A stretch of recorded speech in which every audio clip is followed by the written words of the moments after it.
Zion.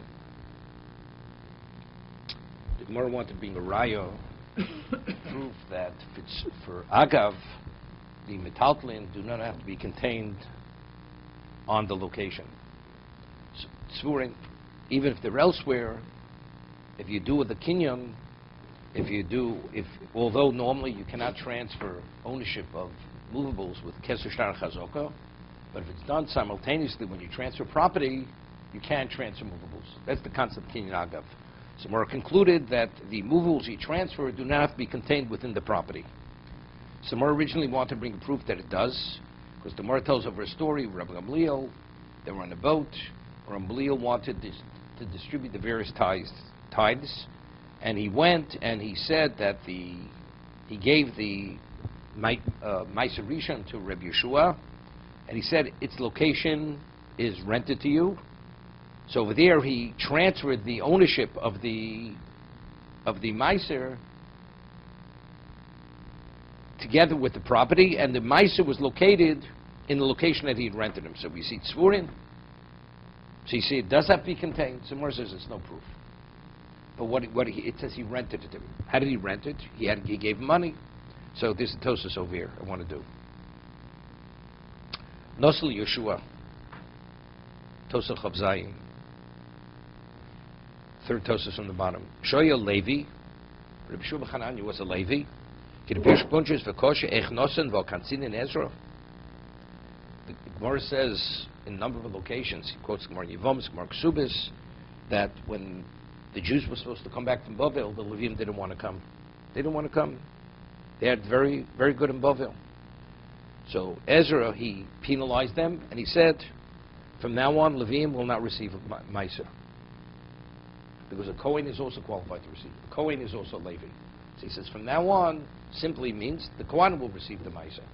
So he's asking, so if Ezra already penalized the Levim that they're not qualified to receive the Meiser, so how did Rabbi Gamliel, how did he transfer the Meiser to Rabbi ben Chananya? What? It's their problem. They didn't want to come back. He said, you don't come back now? He penalized them before they came. No. The vast majority didn't want to come. They didn't want to come, so he penalized all of them. So he explains, so Tosas answers, he didn't penalize the poor Levium. A Levi, whether he's rich or poor, he's qualified to receive Meiser. So who did he penalize? The people who are of means. But the poor Levium he never penalized. So, 1 second. Rabbi Shua was a poor man. Originally, Rabbi Gamliel thought that he was a blacksmith. That's the reason why the walls of his house were black, but really he was poor. He couldn't afford to whitewash the walls. So if he was poor, why did he give the Maisa Oni to Rabbi Akiva? Right, it says Rabbi Akiva because he was the Gabbai for the Aniyim. He received on their behalf. What does he have to give it to the Gabbai? He should give it directly to Rabbi Yeshua. Rabbi Yeshua is a poor man. Lama lo nosel gam Maisa Oni. Because he wanted to distribute among many poor people. It says that if a person gives all his tithes to one Kohen, he brings a hunger to the world. Why? Because what about you have to leave something for the other Kohanim. You have to distribute it equally among all the poor. Inami,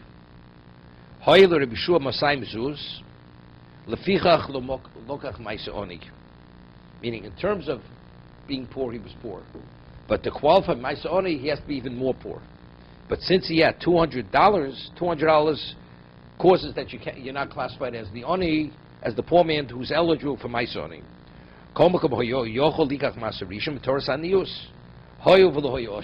Since he was not a wealthy man, so he's able to take the Maisa Rishon, meaning in terms of the penalty of Ezer. He actually spawned himself with difficulty. Okay, now, next Tosus. So this decree of Ezra remains in place? Yes. Forever? Maybe when Mashiach comes it'll be rescinded. Somebody bigger than Ezra has to. Correct. And they still didn't come. This didn't compel them. No, eventually they came. Eventually they did come. But initially, because they didn't want to come, And it was actually, the problem was only the Levim, because they didn't want to, others didn't want to come. So it created a very serious problem. It didn't say it's conditional when they come. No. Or if they should come. No. They should eventually come. No. They don't come now, it's over. Now,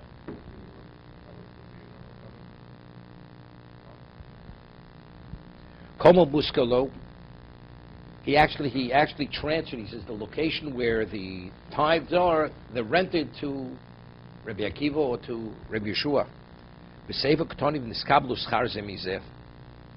It concludes that actually he paid for it. What did he have to pay? Why did Rabbi Yeshua have to give Rabbi Gamliel a pruta, as Rashi says? Or Rabbi Akiva had to give a pruta? Rabbi Gamliel should have transferred the location with Kinyan Chalipin. We had earlier. You were able to transfer property with Chalipin. We'll see in a moment. But the Gemara said earlier, you can.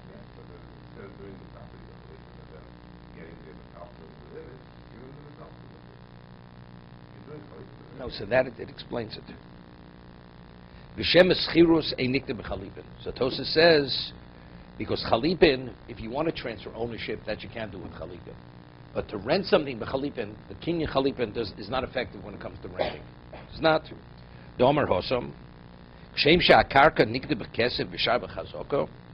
Just as property is transferred with Kesher b'Chazokah, kach schirus karka nik Kesher b'Chazokah. U'b'Chalipin lo Ketani. Doesn't say Chalipin. It only speaks about these three particular. So therefore, the inference is you cannot. You cannot. So there's a question which the Maharsha asks. He's bringing a proof.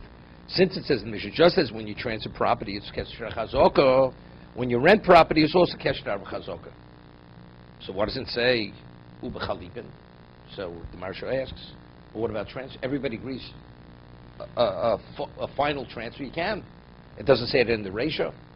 What are you deducing from the conclusion of the Mishnah? It says, just as you were able to transfer fixed property, Kesher Chazokah, you could rent property, Kesher Chazokah. So he says, why doesn't it say Chalipin? And what about, but everybody agrees, if I want to transfer property in terms of transfer ownership, I can. So he says, what does it say Chalipin? We had earlier, you can. Chalipin, you can't transfer with Chalipin, a fixed property. So what's the proof from the Sefer? That it doesn't say Chalipin, the ratio also doesn't say Chalipin. And just as, no, he's saying, the inference. He says, Uba Chalipin lo Ketani, why doesn't it mention Chalipin? Doesn't mention Chalipin regarding selling it either. Again, he's bringing the proof. This is the proof he's bringing. The Mishnah says in Bav Mitzvah that just as Kesher Shtar Chazokah is the way you transfer property, that's the way you're able to rent property. Kesher Shtar Chazokah. He says, but if Chalipin, you're able to rent property with Chalipin, why doesn't it also mention Chalipin? What about in the opening statement? What does it mention Chalipin in the opening statement? So evidently, you see, the Mishnah is it's not discussing Chalipin. It's speaking specifically regarding these particular means of transfer. Doesn't mean to exclude Chalipin, just as in the ratio doesn't mean to exclude Chalipin in the opening statement, because everybody agrees that if you want to transfer property with Chalipin, you can. So why is this a proof regarding renting property? That it's not effective. That's the Maharsha's question. He doesn't answer it. Okay, we'll leave it. There's Rav Kiva Hagar on it. I'm trying to remember what Rav Kiva Hagar says.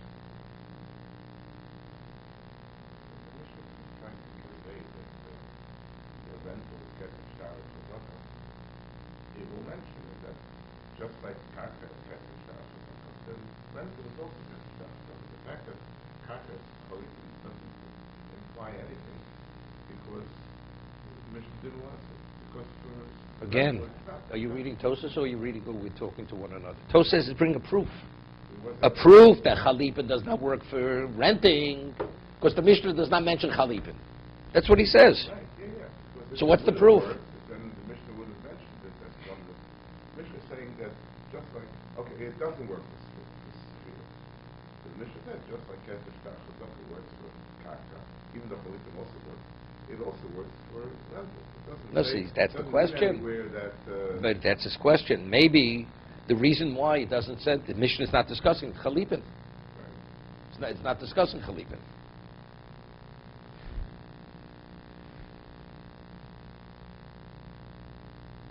Okay, we're going to go further. After all this, where are we right now? Tosa's position is that if you want to rent property, you cannot do it Chalipin. You cannot do it with Chalipin. How do you do the rental? Keser Shtar and Chazoka. That you can. But we still haven't dealt with the underlying question about transferring items. No, we're getting back to that. We're getting back to that. We're getting back. We haven't resolved that. We're going to resolve it in a moment. We did resolve it. We did resolve it. We just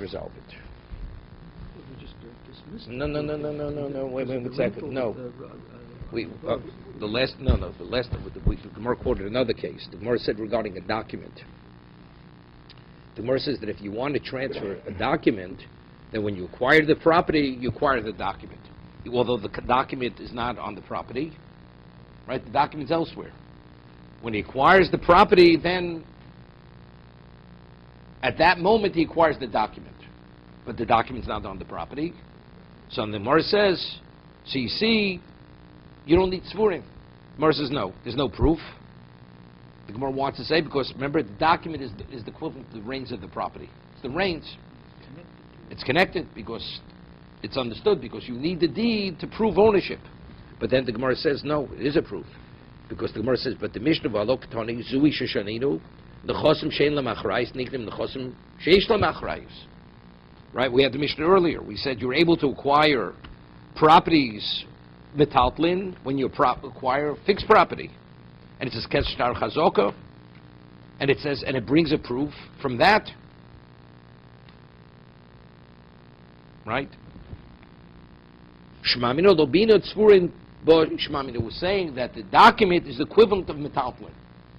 Here, it says in the Brisa that when the Mishnah says that you acquire movables with fixed property, it includes the shtar. But shtar is a whole different concept. Right? Shtar is, we're saying, because the document is the reins of the property. But so why do we include it? So evidently we don't differentiate between the deed or any other movables. So just as the deed itself, it does not have to be on the property. And when you acquire the property, you acquire the deed. Identically, when you acquire the property, you acquire any other movable. So we're dismissing this idea of the reins? Correct. Because the Gemara, the Brisa says that when the Mishnah says that you acquire movables with property, it includes within it the deed, the shtar.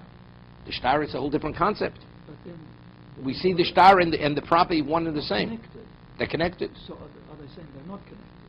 We're saying even though they're connected, that's not sufficient reason, independent, that you should acquire the document with it, other than being movables. No, I understand, but when the Gemara wants to bring the proof and it used the document, No, so then it someone wanted. come back and said, You could no, differentiate. You could differentiate. There's another reason.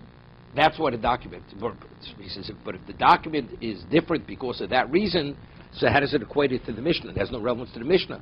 But the Brisa does equate it to the Mishnah. So evidently, we're quoting, we're saying, well, alok toni zui sheshaninu. The Brisa says when the Mishnah says that you acquire fixed property, movables with fixed property, it's speaking about the document. The document. But the Mishnah states it in a generic context. It says movables. So you see, we're not differentiating whether it's a document or any other movable. Right? And regarding the document, we're saying a document you acquire even if it's not on the property. It says when the Mishnah says you acquire movables with fixed property, it's also speaking about a document. But then why would the Gemara have attempted to introduce... When we have a discussion, we say, maybe it's no proof because we could make a differentiation. But if the Brisa equates it to all other movables, so evidently that difference is not enough of a difference. So why would the Gemara even attempt it? No, because that's before it quotes the Mishnah, before it quotes the Brisa that says that the Mishnah, when it says movables, it includes within the document. We quoted a statement from Amoraim, right? We quoted a statement from Amoraim. Rav Huna says that three laws pertaining to documents. And one of the laws pertaining to the document was that when you acquire the property, you acquire a document. So evidently from there we're able to prove that the document does not have to be on the property. So we said, no, it's no proof from Rav Huna's statement. Rav Huna is Namora. Why? Because the document, the deed, is the reins of the property. We see it as one and the same. So Gemara says, but it's incorrect, because we see with the Brisa explains the Mishnah that the Mishnah says movables means including the document. So we see we're not differentiating between the document and now the movables.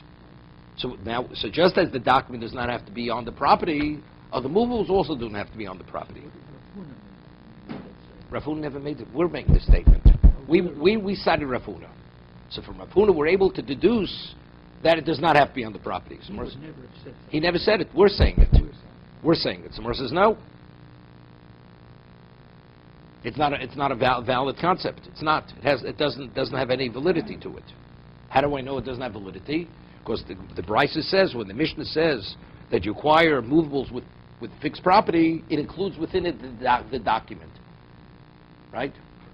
It's not a concept of kinyan agav. Right? But we're saying, no, it's a regular kinyan agav. So we're dismissing this whole idea about document connected to the property. Correct. We're dismissing it. It doesn't exist. Doesn't exist. That's the conclusion. That is the conclusion. Correct.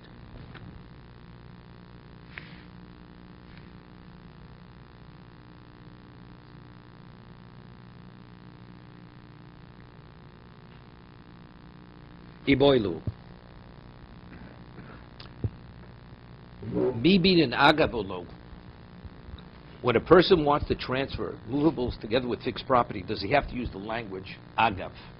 Does he have to say agav? What if he says the word im? Doesn't say agav.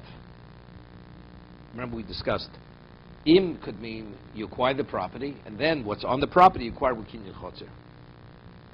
So if something's contained on the property. Agav means that the act of acquisition which acquires the property, that same act acquires the movables. It's happening simultaneously.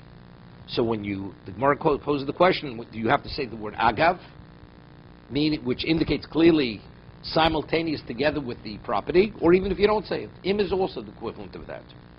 Toshma, the ktoni kolhani, v'lo ktoni agav. We quoted many cases before when they advised him to buy the property. He didn't use the word agav. Im. Remember we said, I'm transferring 100 sheep, 100 barrels with the property. He bought a piece of property, tefach al tefach, and he says the 100 sheep and the 100 barrels should be acquired with the property. He didn't say agav. He says, well, tamech, kni miktoni. When a person wants somebody to acquire something, you have to say you should acquire. It doesn't mention the word kni either. El ado ama kni. So it's obvious he has to say you should acquire. Hochanami ado amar agav. So also one has to say agav, although it doesn't say in the previous cases, the brises that we quoted, the word agav, just as it doesn't say kni, it doesn't say, but of course it means kni. You should acquire. So just as you must say you should acquire, you must say agav. Hochanami domer agav. So what's the halacha? Svura lobinon. So the Gemara is concluding, summing it all up.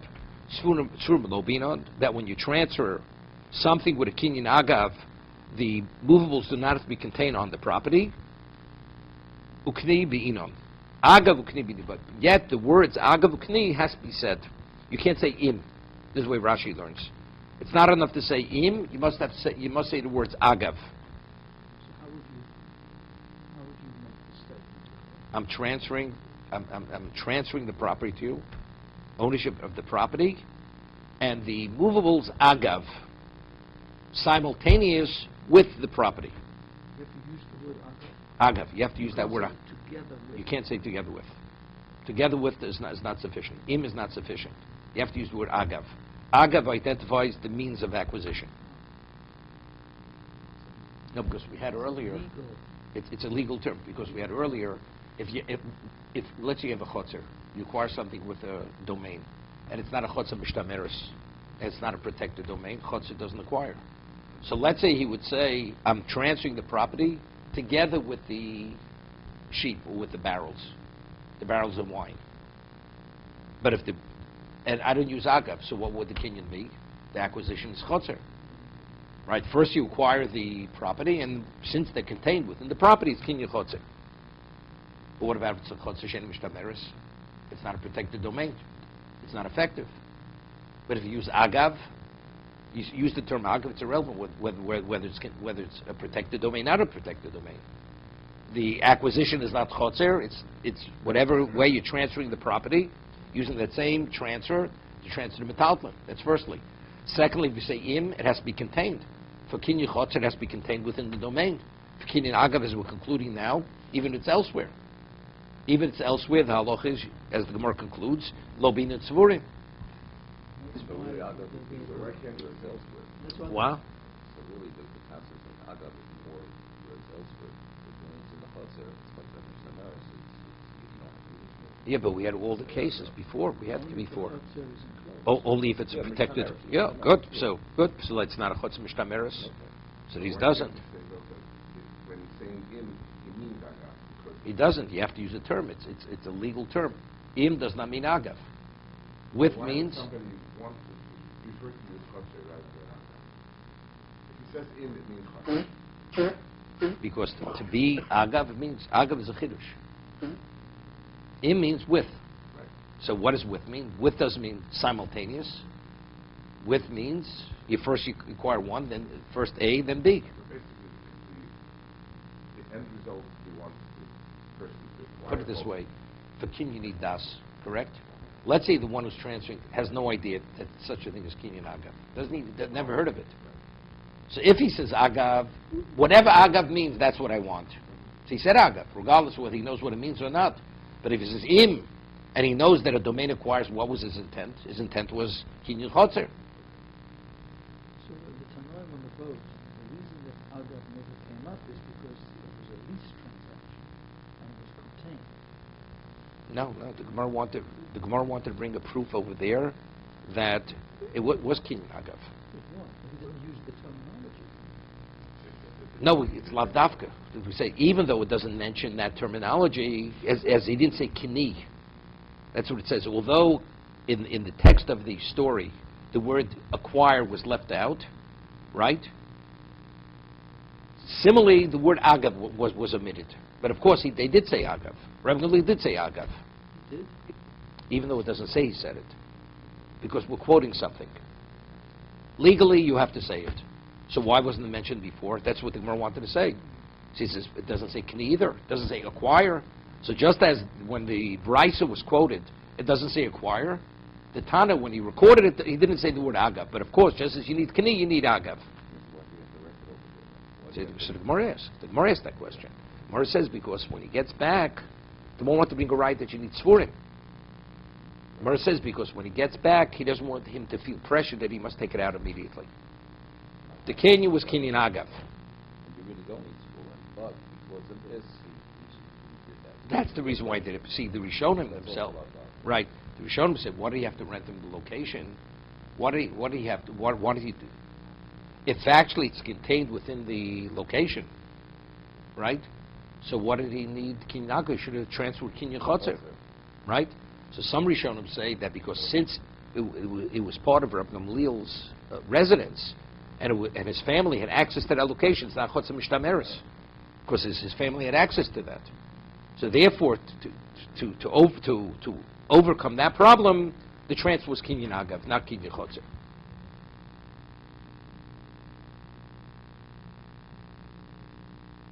Okay. Iboilu. Another question is posed.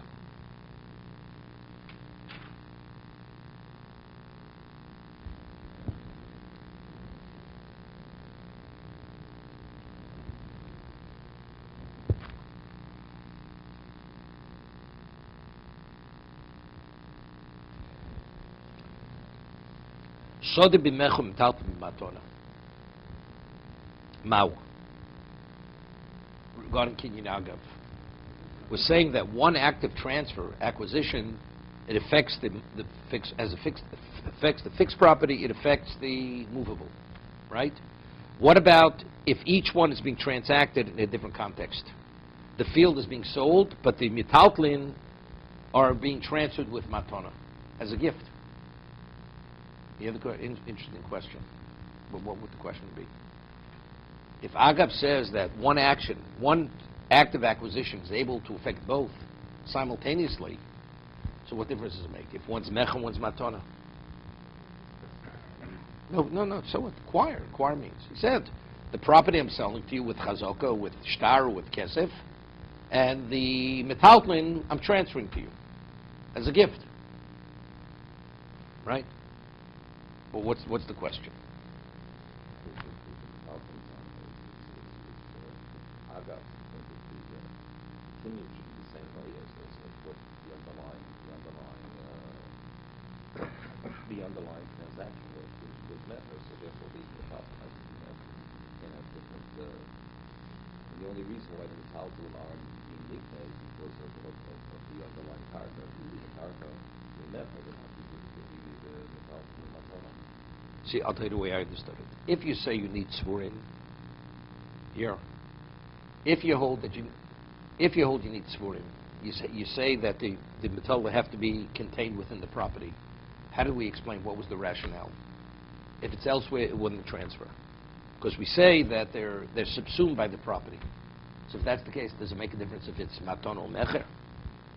It should have. But since we rule that even if it's not svurim, it's valid. So why is it valid?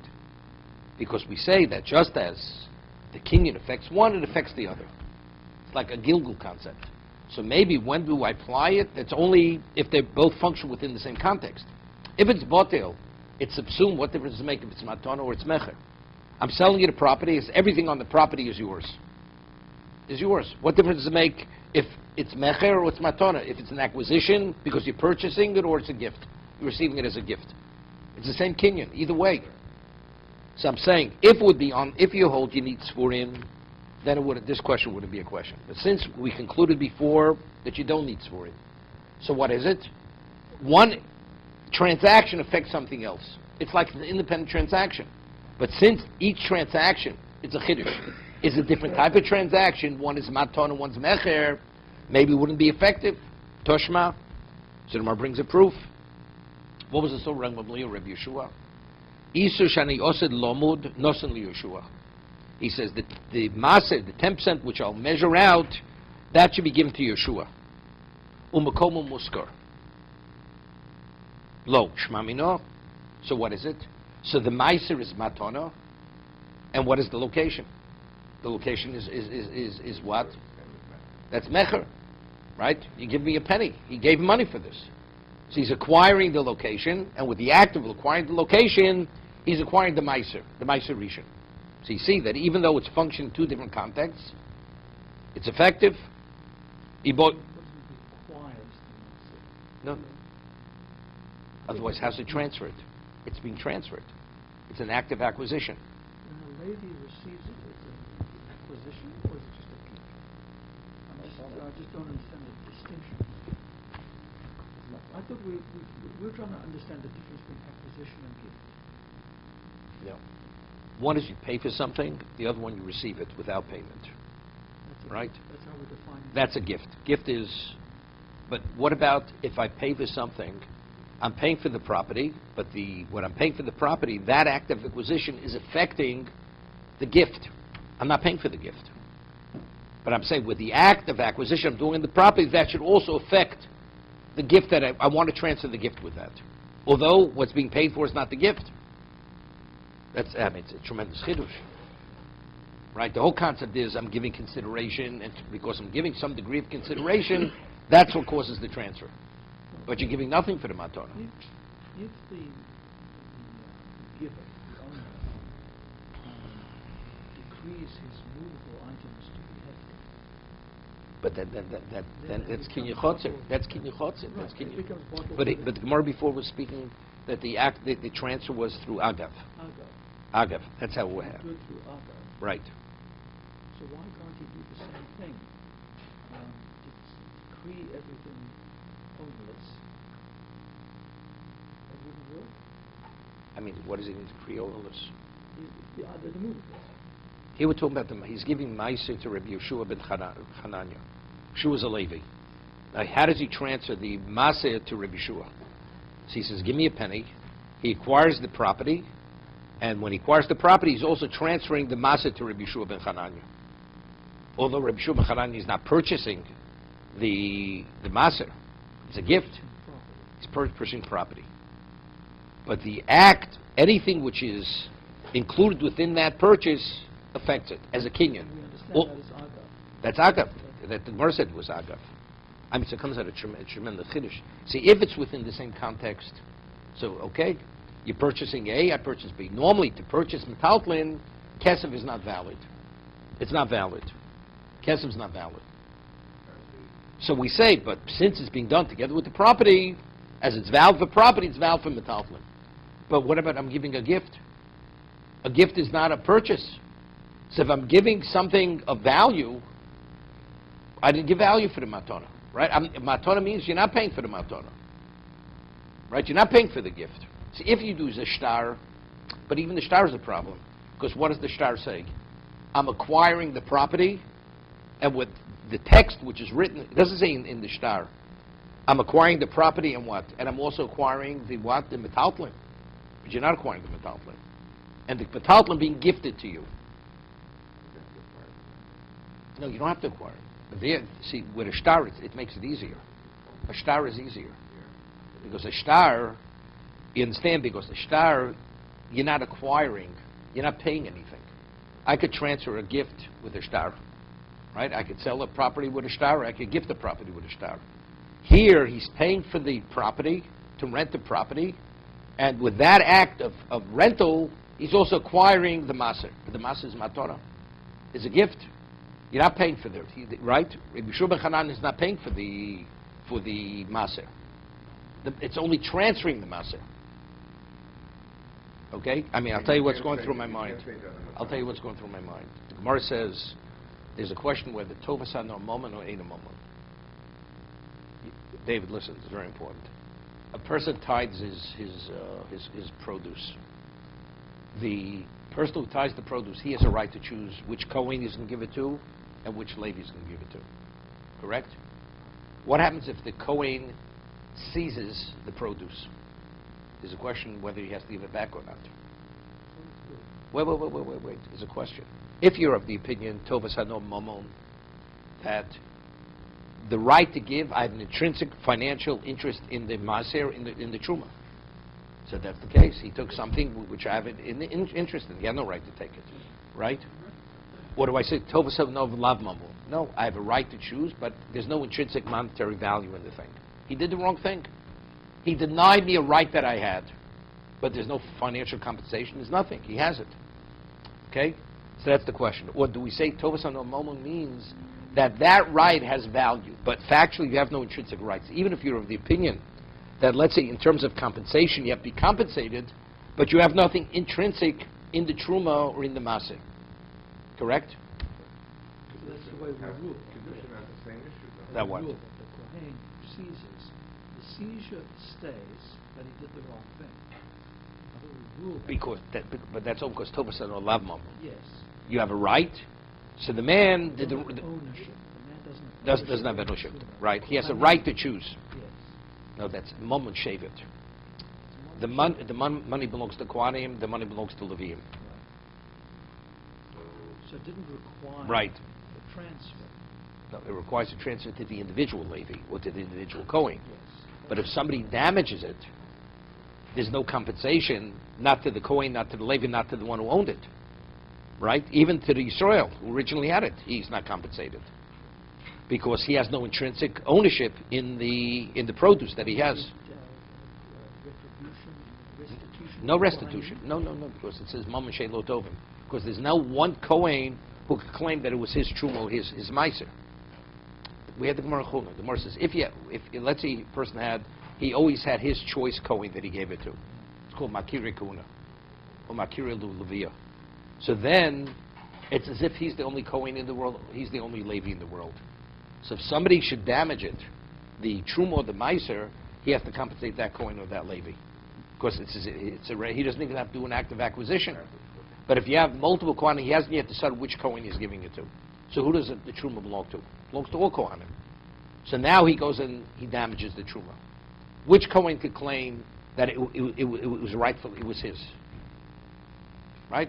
Person would say, who said it was going to be yours? Maybe it would be somebody else's. So you can't claim that you definitely had ownership.